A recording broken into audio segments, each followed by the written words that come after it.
स्तुतिः।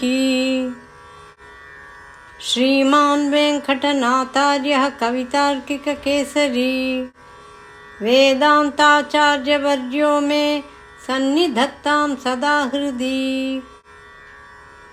ईशानां जगतोऽस्य वेङ्कटपतेर्विष्णोः परां प्रेयसीं तद्वक्षस्थलनित्यवासरसिकां तत्क्षान्तिसंवर्धिनीं पद्मालङ्कृतपाणिपल्लवयुगां पद्मासनस्थां श्रियं वात्सल्यादिगुणोज्ज्वलां भगवतीं वन्दे जगन्मातरम्।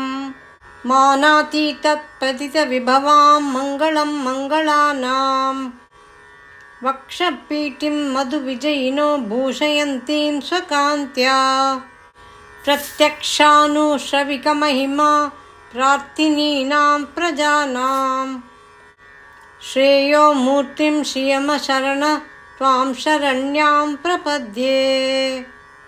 आविर्भावः कलशजलधावद्वरे वापि यस्याः स्थानं यस्याः सरसिजवनं विष्णुवक्षस्थलं वा भूमा यस्या भुवनमखिलं देवि दिव्यं पदं वा स्तोकप्रज्ञैरनवधिगुणा स्तूयते सा कथं त्वं स्तोतव्यत्वं दिशति भवति देहिभिः स्तूयमाना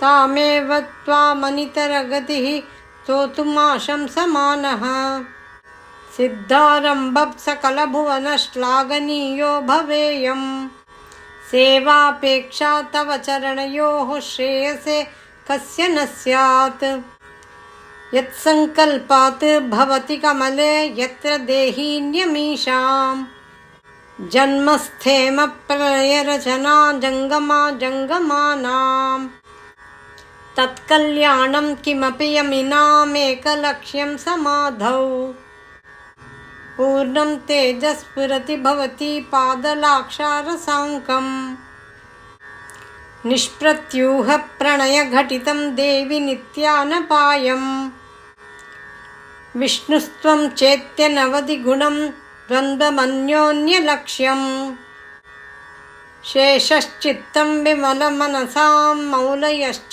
श्रुतीनां सम्पद्यन्ते विहरणविधौ यस्य शय्याविशेषाः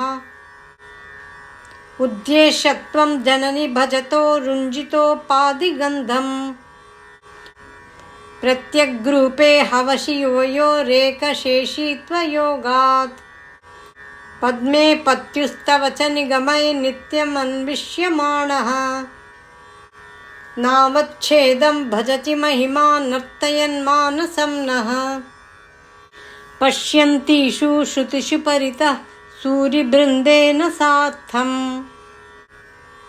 मध्ये कृत्य त्रिगुणफलकं निर्मितस्थानभेदम् विश्वाधीश प्रणयिनि सदा बिभ्रमद्यूतवृत्तौ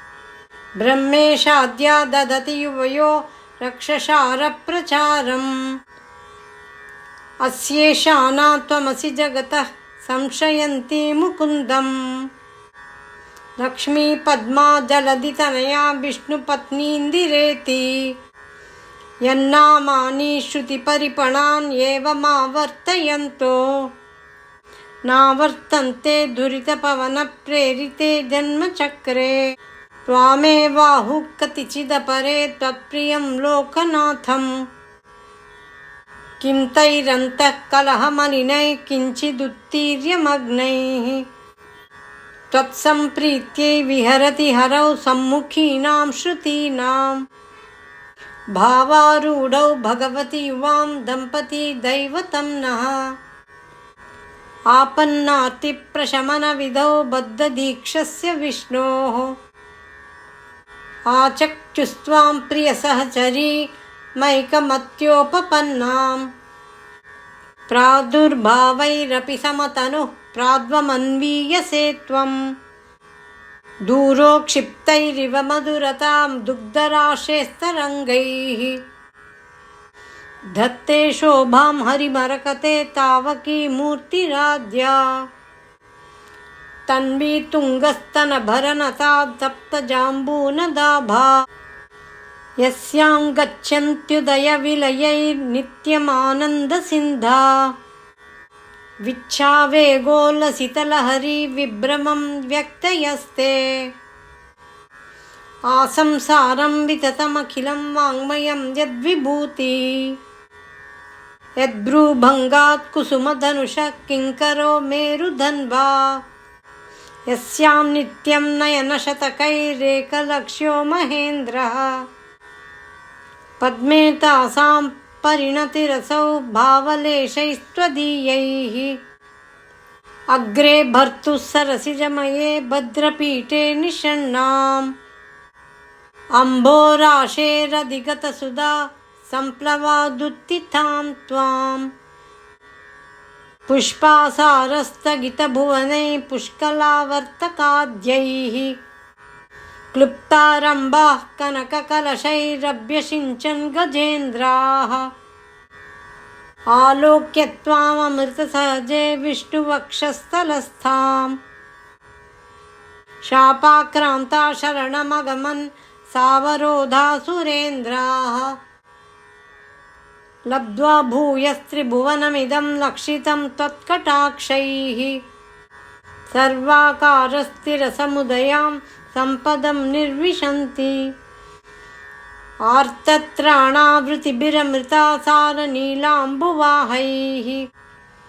अम्बोजानामुषसि मिषतां मन्तरङ्गैरपाङ्गैः यस्यां दिशि विहरते देवि दृष्टिस्त्वदीया तस्यामहमहमिकां तन्वते सम्पदोघाः आर्तत्राणावृतिभिरमृता सारनीलाम्बुवाहैः अम्भोजानामुषसि मिषतामन्तरङ्गैरपाङ्गैः यस्यां दिशि विहरते देवि दृष्टिस्त्वदीया तस्यामहमहमिकां तन्वते सम्पदोघाः योगारम्भत्वरितमनसो युष्मदैकान्त्ययुक्तं धर्मं प्राप्तुं प्रथममिह ये धारयन्ते धनायाम् तेषां भूमेर्धनपतिगृहादम्बरादम्बुधेर्वा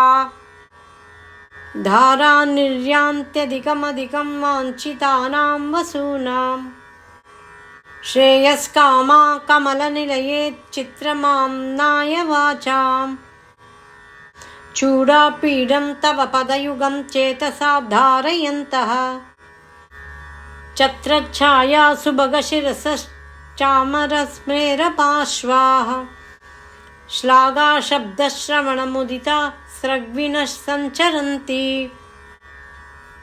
ऊरीकर्तुं कुशलमखिलं जेतुमादीनरातीन् दूरीकर्तुं दुरितनिवहं त्यक्तुमाद्यामविद्याम् अम्बस्तम्भवधिकजननग्रामसीमान्तरेका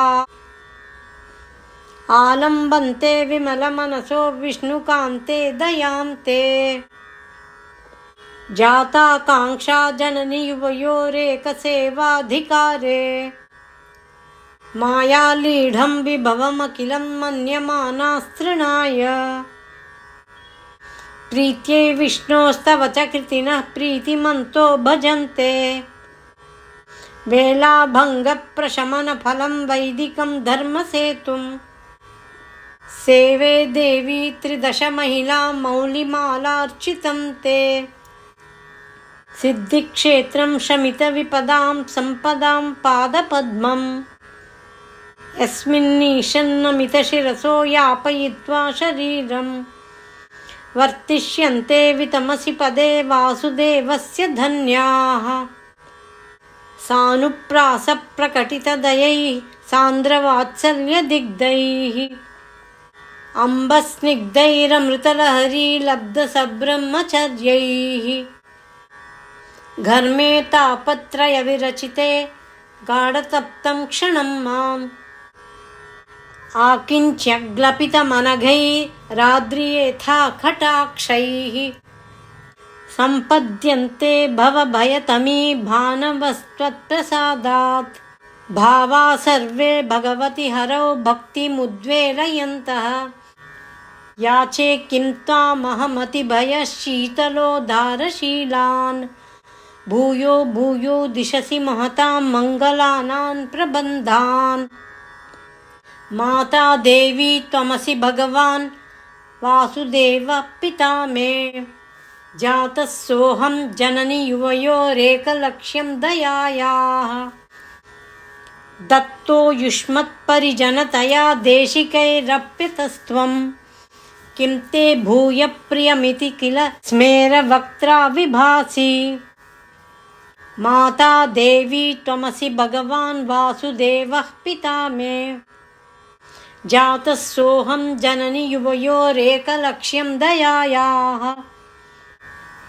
दत्तो युष्मत्परिजनतया देशिकैरप्यतस्त्वं किं ते भूय प्रियमिति किल स्मेरवक्त्रा विभासि कल्याणानामविकलनिधिः कापि कारुण्यसीमा नित्या मोदा निगमवचसां मौलिमन्दारमाला सम्पद्दिव्या मधुविजयिनः सन्निधत्तां सदा मे सैषा देवी सकलभुवनप्रार्थना कामधेनुः कल्याणानामविकलनिधिः कापि कारुण्यसीमा नित्यामोदा निगमवचसां मौलिमन्दारमाला सम्पद्दिव्या मधुविजयिनः सन्निधत्तां सदा मे सैषा देवी सकलभुवनप्रार्थना कामधेनुः उपचितगुरुभक्तेरुत्थितं वेङ्कटेशात्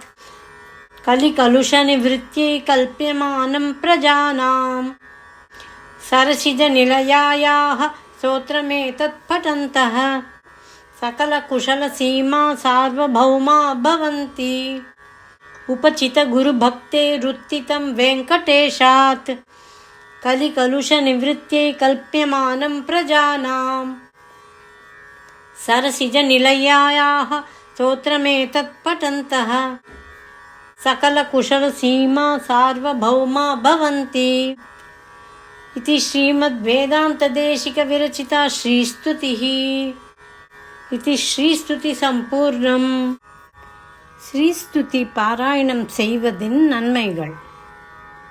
செல்வ வளம். ஸ்ரீஸ்துதி பாராயணம் செய்வதனால் பணம் மற்றும் செல்வ வளம் பெருகும் என்று நம்பப்படுகிறது. மகாலட்சுமியின் அருள் பெற்று ஐஸ்வர்யம், சுபிக்ஷம், மன நிம்மதி ஆகியவை கிடைக்கின்றன. சுப காரியங்கள் நடைபெறும். ஸ்ரீஸ்துதி பாராயணம் செய்வதால் அல்லது ஸ்ரீஸ்துதி கேட்டாலோ தடைகள் நீங்கி திருமணம் போன்ற மங்களகரமான சுப காரியங்கள் நடைபெறும் என நம்பப்படுகிறது. மேலும் பணத்தடை போன்ற பிரச்சனைகளை நீக்கும். பாதுகாப்பும் வளமையும் ஆரோக்கியமும். ஸ்ரீஸ்துதி பாராயணம் செய்வதன் மூலம் ஆரோக்கியம் மேம்படும் என்று கருதப்படுகிறது. தீமைகள், துன்பங்கள், கடன் சுமைகள் போன்றவை விலகுகின்றன. மன உற்சாகமும் ஆனந்தமும். மனதிற்கு அமைதி, தெளிவு, சிந்தனை திறன் கிடைக்கிறது. மாணவர்கள் மற்றும் தொழிலாளர்களுக்கு மிகுந்த பயன் தரும். ஆன்மீக மேம்பாடு. ஸ்ரீஸ்துதி பக்தர்களின் ஆன்மீக வளர்ச்சியை ஊக்குவிக்கிறது. ஸ்ரீஸ்துதி பக்தர்களுக்கு இறைவனிடம் பக்தியை அதிகரிக்க உதவுகிறது. Benefits of reciting Shri Stuti. Material prosperity. Reciting or simply hearing Sri Stuti invokes blessings of Goddess Mahalakshmi and showers devotees with wealth, abundance and success in all endeavors. Enhances both material abundance and spiritual richness. Protection and removal of obstacles and favorable outcomes in marriage. The verses in Sri Stuti are believed to offer protection from negative energies, obstacles and difficulties in life. It's often considered beneficial when Sri Stuti is recited by unmarried girls seeking a suitable alliance. Overcoming negative traits. The verses are believed to help in overcoming negative emotions like lust, anger, and greed, and fostering positive virtues, especially related to money, health, or family issues. It strengthens faith during challenging times. Acts as a protective shield against negative energies and misfortunes. Upliftment of the mind and spirit. Brings peace, devotion, and clarity of thought and peace of mind. Sri Stuti is associated with inner peace, tranquility, relief from stress and anxiety. Improves concentration, especially helpful for students and professionals. Devotion, surrender, and spiritual growth.